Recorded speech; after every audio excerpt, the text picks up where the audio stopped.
make sure that everybody knows that you had found your way here for some math help, but AATC has help and support for a bunch of other subjects. But I got a couple emails about drop-in tutoring and how to book appointments with our tutors. And so I just really quickly wanted to show a couple of things. So first of all, our drop-in tutoring and appointments begin on Tuesday, January 17th. So they haven't started yet. And if you try to book an appointment, it's not that they're all full. It's just they haven't started until January 17th, which is Tuesday. And that's also when all the drop-in tutoring in the library and in the residence halls will start on that day. The other thing that I wanted to show you is that although our student tutors haven't started working and won't be here until the 17th, there are other specialists like myself, and all of us have appointments that are available now. And we all have office hours. So they're kind of buried on the page, but if you scroll all the way down past the workshop schedule stuff, you will find office hours. So my office hours are on there. They're also listed in Canvas. But if you were looking for Zoom office hours, Claire has Zoom office hours. And then all of us have the option to book an appointment on Calendly. And for most of us, when you book those Calendly appointments, you can choose in person or remote. If you don't know, Claire lives on the East Coast. You're not visiting her in person, but she does have remote appointments on Zoom. That is also true for our chemistry folks. If you were looking to get help with chemistry this week before our student tutors start, if I go back to the chemistry page and you scroll down after the workshop section, that's where you'll see specialist office hours. So a bunch of them on Zoom and some of them in person. And then you can also book on Calendly with Edna or Jade. Writing appointments, in case anyone's working on writing already this week. Our writing studio, which is like our drop-in for writing, that also will open on the 17th, but there should be appointments available already. So if you click to book an appointment, there are appointments in the system already for writing. So just wanted to make sure people knew there are lots of other resources out there, even though the student tutors. And then I got a question about the calc room. Calc room is already open, and if you don't know where the Earth and Planetary Sciences building is, if you've ever been to the Mathematical Sciences building, Earth and Planetary Science is essentially across the street. And if you've never been over there, like you walk towards Silo and keep going, and then you get past Rossler and Boehner, and then you keep going, and it's like almost as far away from here and still be on campus as it could be. But the calc room is open. That's where the TAs are holding their office hours. Squared, or if I graph this parabola, there's symmetry across the y-axis. The part on this side looks the same as the part on the other side. It's just reflected across. When we think about odd functions,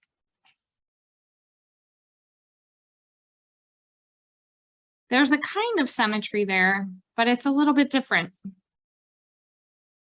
So here's a graph of y equals x cubed, and this is an odd function.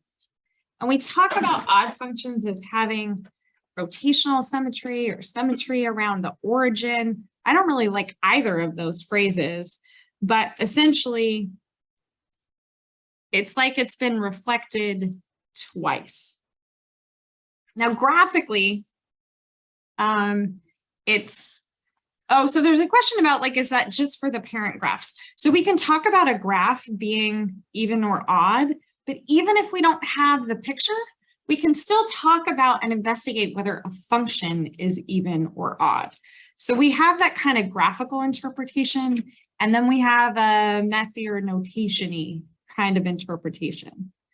So if we have an even function that has that symmetry across the x-axis, that means that if I plugged in 3 and I got a y value of 9,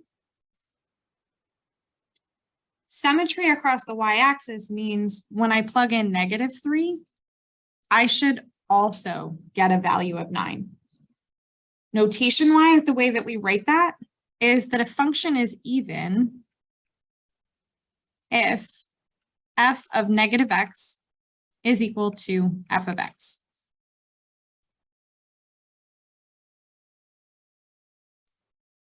When we have an odd function, it works similarly, but not quite the same.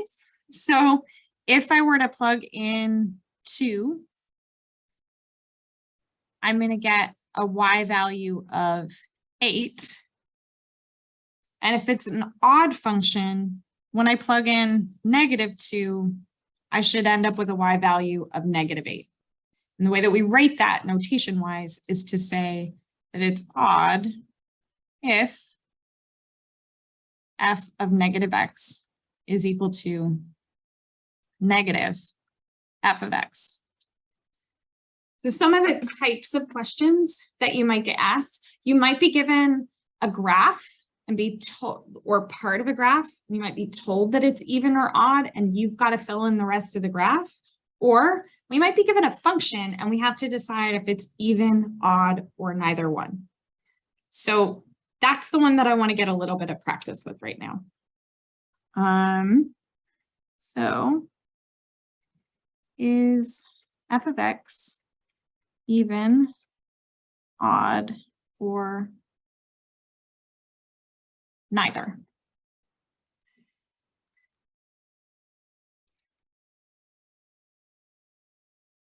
So I'm going to start with something like, should I start messy or not messy? What do we think? Not messy. Okay, I'm going to start not messy. So I'm going to look at f of x being x squared plus 1. And I want to know whether that's even, odd, or neither. First of all, does anybody have a guess? Even, odd, or neither? I won't make you talk. Just stick your hand if you think you have an answer. Even, odd, or neither. Okay, you could like scribble it on your paper and then see if you're right later. But so if I'm looking at even, odd, or neither, the way I'm going to check is I'm just going to plug in -x. So I'm going to look at f of -x and see what happens. Well, f of something tells me to plug that something in wherever we had an x in the original function. So I'm looking at plugging in -x, squaring that, and then adding 1. Well, -x, if I square it, that's -x times -x,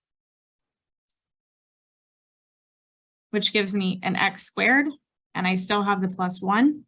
And since these match, that's equal to f of x, and I conclude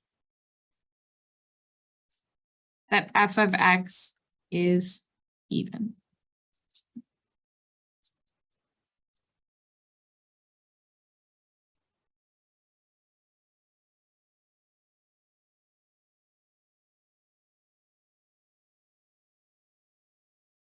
I want to show one where what happens is that it's odd. Does anyone want to give me a function that they know for sure is odd or that they think might be odd?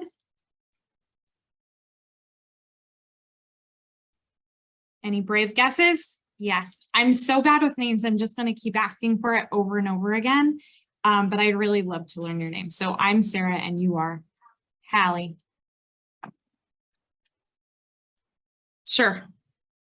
And I'm going to take that x cubed and I'm going to make it slightly messier just for us to practice. And I'm going to make that x cubed minus 5x. And if I'm going to check, is that even, odd, or neither one? I'm going to plug in negative x. Good morning. I'm going to plug in negative x. So everywhere I see an x, I'm putting in that negative x to see what happens. Well, when I go to simplify that, negative x cubed means I've got a negative times a negative times a negative. So we're looping back around to that overall is negative. I've got negative x cubed. Negative 5 times negative x is going to give me a positive 5x, which I could factor out a negative 1 from. And if I did that, I'd have x cubed minus 5x,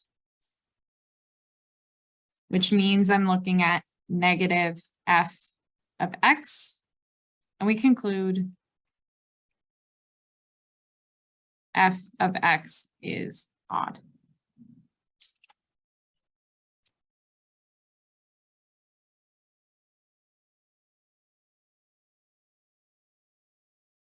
So although visually, we often think about our even odd functions in terms of parent graphs, the functions can be way messier, and we can still talk about them as being even or odd functions.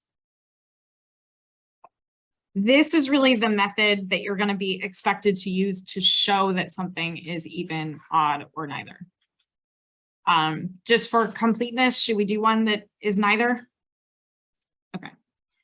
So I'm going to have f of x be equal to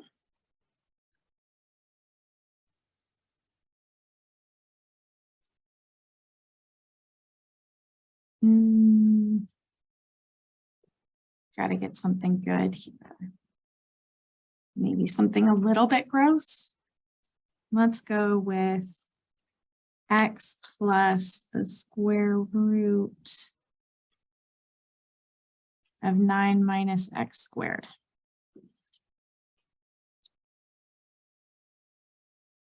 I think that's going to work out to be neither one. So if I want to check, I'm going to test f of negative x. So that x will become a negative x. And then inside my square root, I'll have 9 minus, and here's where I want to be careful to put that negative x in parentheses, because I'm plugging the negative x in for x. So I need to remember to square it and then subtract. So if I go to clean this up, and hopefully I'm staying kind of visible on the page here. If I go to clean this up, I'm looking at negative x plus the square root of 9. Negative x squared is going to make it positive, and then that minus will still be coming in. So I've got minus x squared. So here's the case where part of it flipped sign and part of it did not. So this is not equal to f of x, and it's also not equal to negative f of x. So we conclude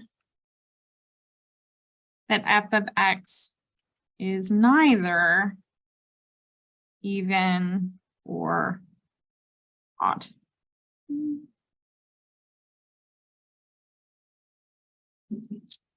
I kind of got squished in the corner, but yeah. I'm a little confused in how to tell if like the difference between negative f of x and f of negative x. Got it. Okay. I think I get the question, but if I'm not understanding your question, please ask it again. Okay. So I'm gonna flip the page, but I'm gonna revisit number 2. So I had x cubed minus 5x. I just need a little bit more space. So this is number 2 continued. So here f of x was equal to, I know I just said it, x cubed minus 5x. Yes. Negative f of x means take the whole function and multiply by a negative. So this would be negative x cubed. I'll just put the negative out in front, x cubed minus 5x, and then I could like distribute it in. So I'd have negative x cubed and then plus 5x. When we look at f of negative x, this means plug in the negative x everywhere you have an x in the function.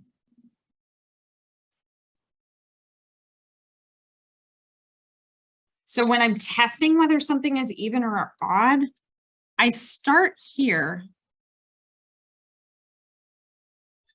and kind of watch for this to show up.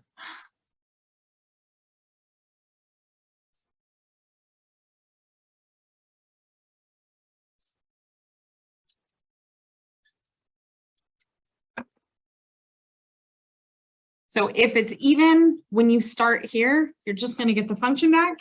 If it's odd, you're going to start here and see if this other thing shows up. If neither of those show up, we just say it's neither. It's not even nor odd.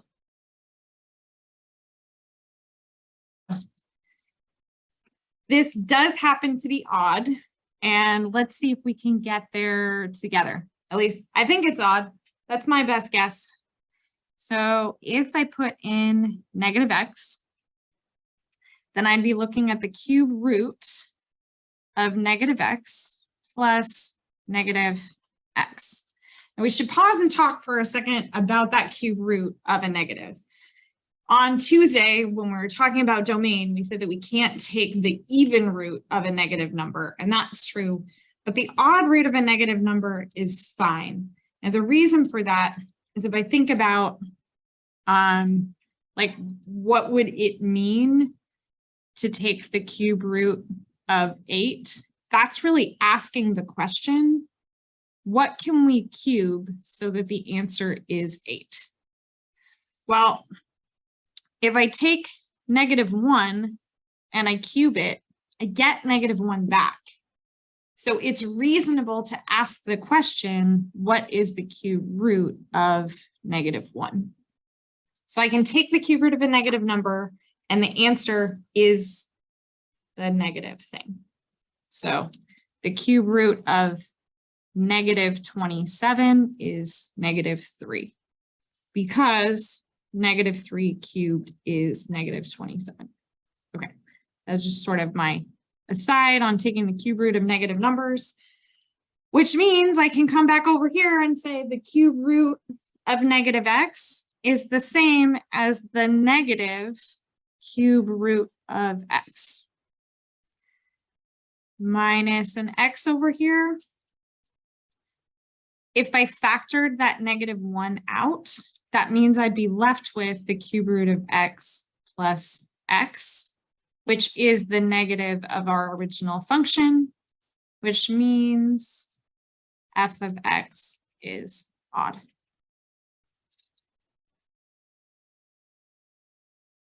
Example, a function that was x squared plus 1, and I had a function g of x that was 3x minus 2. If I wrote something like f of g of x, notation-wise, this says I'm going to take all of g of x and stick it into my f function anywhere that an x was sitting there. So my f of g of x, that's how I would read this, is f of g of x. F of g of x would look like, my f function says take the thing and square it, and then add 1. And the thing that we're looking at this time is really plugging in the g of x part. So I'm going to plug in g of x, plug in that 3x minus 2. Now, sometimes it might be enough to just get there and move on with our lives. Sometimes there might be reasons where we want to try to kind of simplify that as much as possible, meaning multiply some stuff out and see what happens. Just for funsies, let's go ahead and write that in a standard polynomial form by multiplying this out. So I'd have 3x minus 2 times another 3x minus 2, because that means to square stuff, plus that 1. If you use the acronym of FOIL, sometimes people use a box method. I'm particular to what I call the rainbows method, meaning drawing little rainbows. So I have 3x times 3x and get 9x squared. 3x times negative 2, I'll have negative 6x. Negative 2 times 3x, that's another negative 6x. Negative 2 times negative 2 would be a positive 4. And if I combine all of that together, I'm looking at 9x squared minus 12x plus 5. Now let's talk about two of my less favorite versions of notation to say the same thing.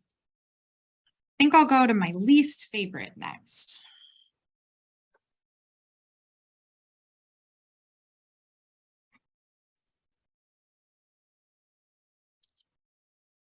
We read this sometimes as F composed with G. That is a circle, but like not a filled in circle. It's not multiplication. This notation means F of G of X. It's asking us the same question. Just kind of as a general rule, when the notation is ugly, think about feeding it an X from the right-hand side. So this is some kind of scary monster of notation, and it's going to eat the X. So what does the X hit first? The X hits the G first, and then it hits the F. So this is the same thing as F of G of X. Sometimes it'll look like F of G in parentheses, and then an X sitting out here. I find this to be the friendliest notation, but these other two do show up sometimes. So I just want folks to be aware of that. Now, in general, F of G of X and G of F of X are not going to give us the same answer. So G of F of X, which would look like G composed with F, because I'm feeding it the X from the right. G of F of X says outside first, so I'm thinking about what's my G function. Well, my G function says 3 times something minus 2, and then the something that I'm putting in there is the F of X. So I'm going to come grab our F of X, which was X squared plus 1.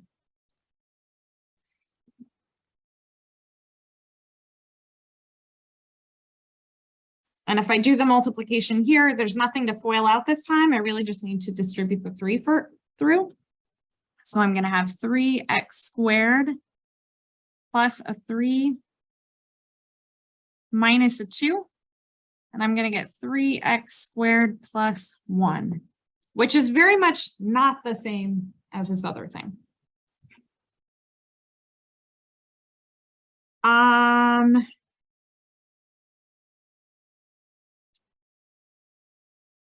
Just for fun, let's talk about domain and range for this composition of functions. So if I think about this F of G of X and this G of F of X,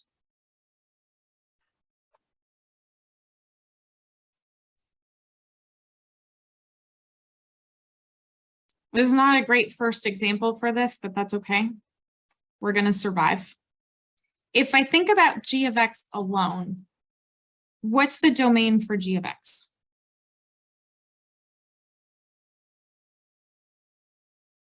Yeah. Perfect. And because I'm trying to learn names, I'm Sarah and you are Tien. Okay. How many people think it's also all real numbers for F of X? Cool. How about the range for G of X? Totally. And how about the range for F of X?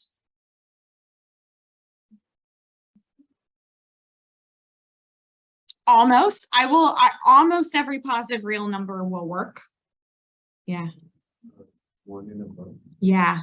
Because on this one, if I think about what that graph looks like, it's that parent graph of y equals x squared, but it's bumped up 1. So when we think about the domain and range for composite functions, we kind of have to think about the domain and range together. So I'm going to rewrite this on the next page so that I have a little bit more space. X squared plus 1, 3x minus 2, x squared plus 1, 3.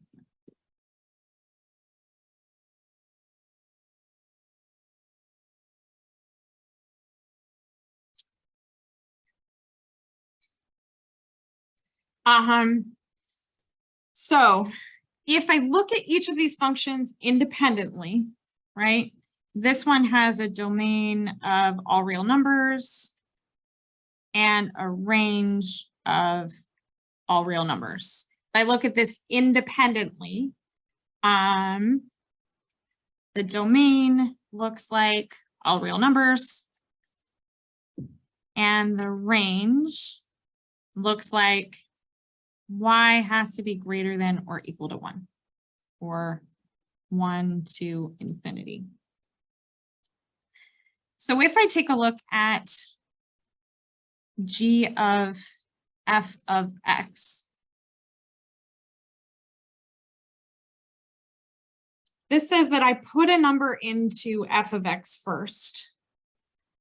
So I have an x, I put it into f. But the things that can come out of f are only the numbers from 1 to infinity. Which means that the numbers that are going into g, the only numbers that are going in are numbers from 1 to infinity. Which changes what I can get out from g. So if I can only put in numbers from 1 to infinity into g of x, then g of 1 would look like 3 times 1 minus 2. 3 minus 2 is 1. And if I put in larger values, this is going to get bigger and head to infinity. So the reason I said this is a bad example is because I didn't realize I was going to end up with a 1 to infinity on both of them. It's coincidence based on the particular functions I chose. So the range for g of f of x is 1 to infinity because those are the numbers that I can get out based on the numbers I was feeding in. So if I change that up just slightly so that we don't end up with the same thing happening here. Oh, well, actually, let's just look at f of g of x first before I move on. If I look at f of g of x, we've got x that's feeding into g this time. But our range for g was all real numbers, which means what gets fed into f is everything from negative infinity to positive infinity.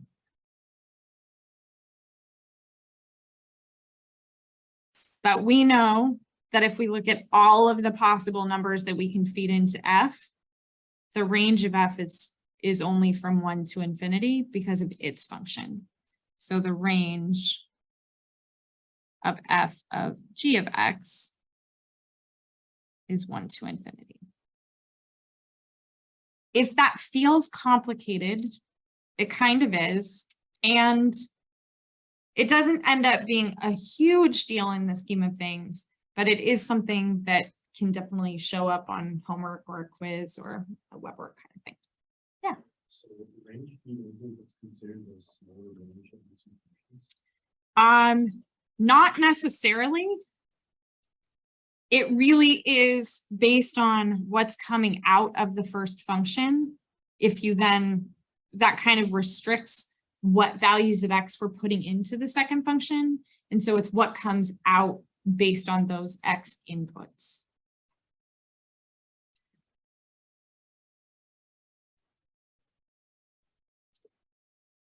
Has anyone seen something like that in class? Yeah. And remind me which section you're in. Are you in, yeah. Oh, okay. Yeah. But you saw it in that section? No. Yeah. Okay. I was going to try to learn how to pronounce her name. And then I didn't spend enough time with it. We're doing a lot of domain and range too. With Yeah. functions. Yeah. I don't know if we talked about that last time. We talked about that a bit on Tuesday. Yeah, it was just like general domain and range stuff.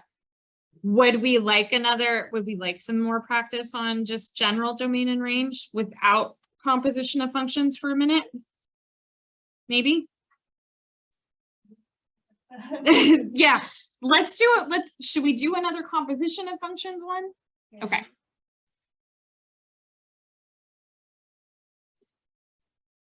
I'm thinking I gave folks enough time, so I'm just gonna dive in here. And say we are looking at here, my domain, I can only put in positive numbers. So my domain is going to be 0 to infinity. And my range, because I've got that square root graph, but it's shifted up 3, is going to be from 3 to infinity. If I think about my domain over here, that's all real numbers. If I think about my range over here, that is also all real numbers. So let's think about what happens if I take g of f of x. So g of f of x says that I start with the x value and I plug it into f, and then I plug that into g. So the numbers that can go into f are anything from 0 to infinity. And what can come out is anything from 3 to infinity. So what's coming out of my f function is the numbers from 3 to infinity. So if that's all that's going into my g function, then what can come out of g are numbers from, well, if I plug in 3 minus 9 is -6. So the numbers that can come out here are -6 to infinity.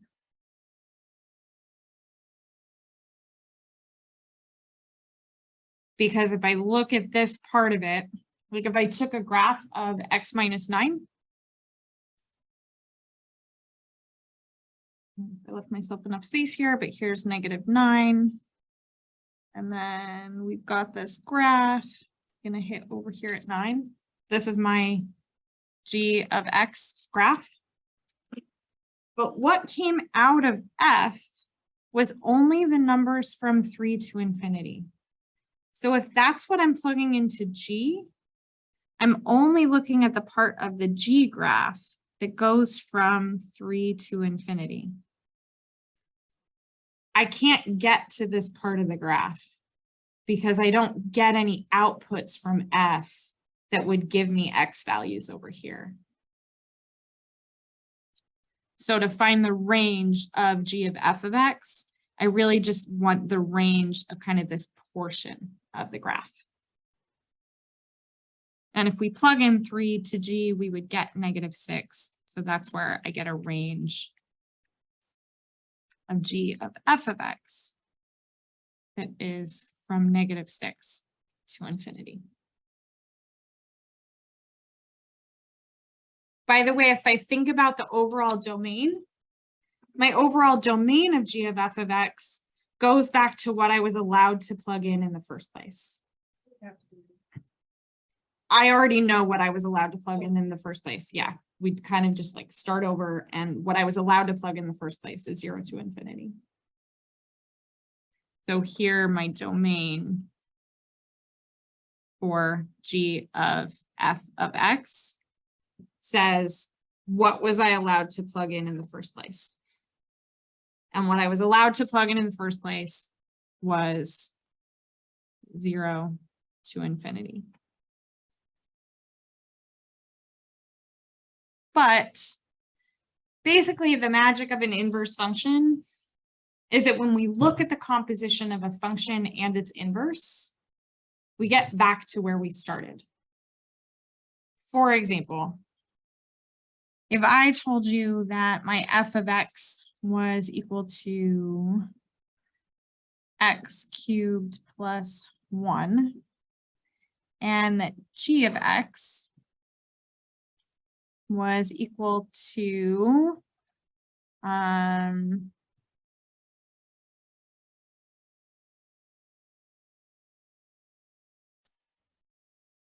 the cube root of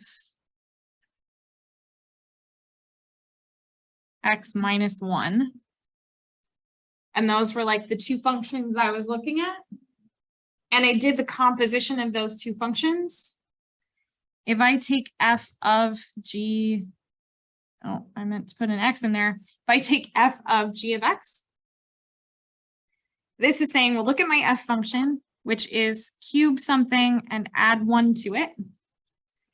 Here's my g function, which is the cube root of x minus 1. When I go to simplify that, the cube root and the cube, they kind of cancel each other out. So I would end up with x minus 1 plus a 1, and I would get x back. That tells me that it's likely that f of x and g of x are inverses. If we're being really mathematically precise, we actually have to show that we get x the other way also. So if I check g of f of x, that says, okay, g tells me to do the cube root of a thing minus 1. And the thing is going to be my f of x function. So that's x cubed plus 1. And if I go to simplify this, then inside of that cube root, I don't really need those parentheses. So I'd have x cubed plus 1 minus 1, which is just the cube root of x cubed, which gives me x back. Which means that f of x and g of x are inverses.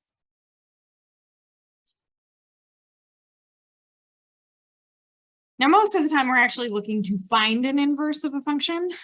So if I wanted to find an inverse, and our notation for an inverse that we often use looks like this. So we read that as f inverse, which is why we actually have to be super careful if we mean to raise the entire function to the -1 exponent. So if I wanted to express 1 over f of x as f of x raised to the -1 power, I have to put this in parentheses. Because notation-wise, this is our reciprocal. But when we put the -1 there, this is the inverse.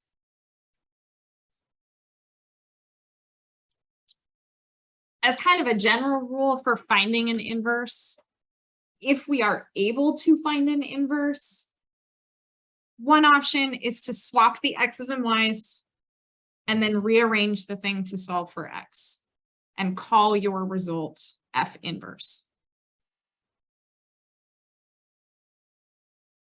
I'm going to work through one inverse function, like finding an inverse for a function problem, and then we'll go ahead and dive into some of these homework questions.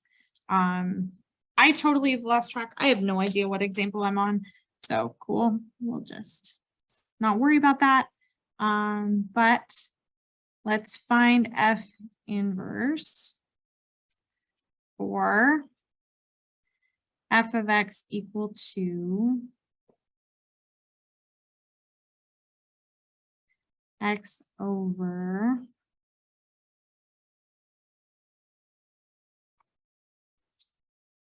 3 minus x.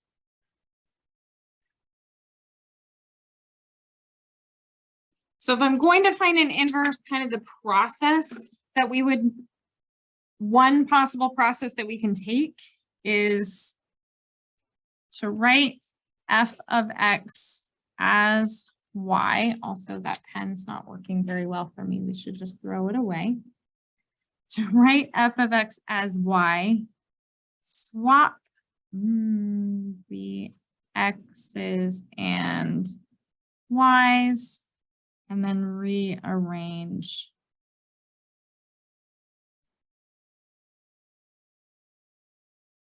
to get y by itself. So thinking about this, I'm going to rewrite my f of x as a y and then swap my x's and y's so that I've got x is equal to y over 3 minus y. And then my goal is to do whatever kind of algebra I have to do to rearrange to make that say y equals. Personally, you don't know this about me, I don't love fractions. And if I can get rid of a fraction, I'm going to get rid of the fraction. And I can get rid of this fraction by multiplying both sides by 3 minus x. Sorry, I mean 3 minus y, because that's a y.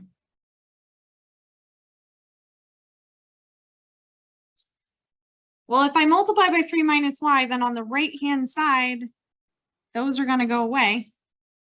And on the left-hand side, I can distribute this x out so that I have 3x minus xy. And then on the right-hand side, I've got a y. So it looks like it says y equals, but I'm still not really done because I have y's on both sides of this equation. I've got to get this down to like just 1y equals some stuff. So I'm going to add xy to both sides so that I've got 3x is equal to y plus xy. My goal is to get the y by itself, which means I'm going to want to factor it out right now. So if I pull a y out of both of those, I'll end up with 1 plus x. And finally, my y will be all alone if I just divide both sides by 1 plus x. So 3x over 1 plus x. Oh, I lost my last step here. My last step is replace y with f inverse of x. So f inverse of x is equal to 3x over 1 plus x. Now, one of the reasons that we like to be able to find an inverse, recap from Tuesday, if I'm going to find the domain of something, there are only 3 things that can go wrong. I can't have a what, where. What's something that can go wrong with domain? I can't have a, great, no negatives in the denominator. I can't have a, oh wait, negatives in the denominator? I'm okay with negatives in the denominator. I can't have a 0 in the denominator. Where can I not have a negative number? Right, and then logs, which we didn't talk very much about, but for logs, I can't have a 0 or a negative.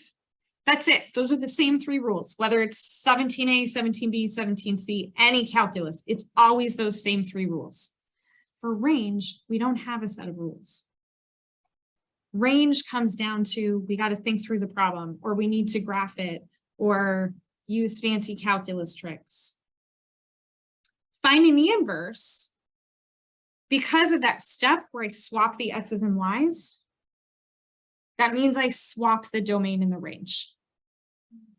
So finding the inverse is a tool that lets us find the range of the original function. And I'm going to like write that out, but if f inverse of x exists,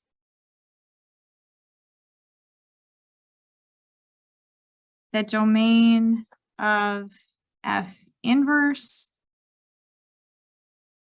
is the range of f of x. Oops. And I smeared my own writing, but it's all good. So this is the reason that we spend time on inverse functions. So in this context, let's go back to this original function. And if I were going to talk about the domain and range from the original function, what's the only x value I can't plug in? Right. So the domain is that x cannot be 3. Now, if I go down to my inverse function, what's the only number I couldn't plug in? -1. And since I swapped the x's and y's, that tells me, oh, I meant x is not equal to 3. That means that for my range, y is not equal to -1.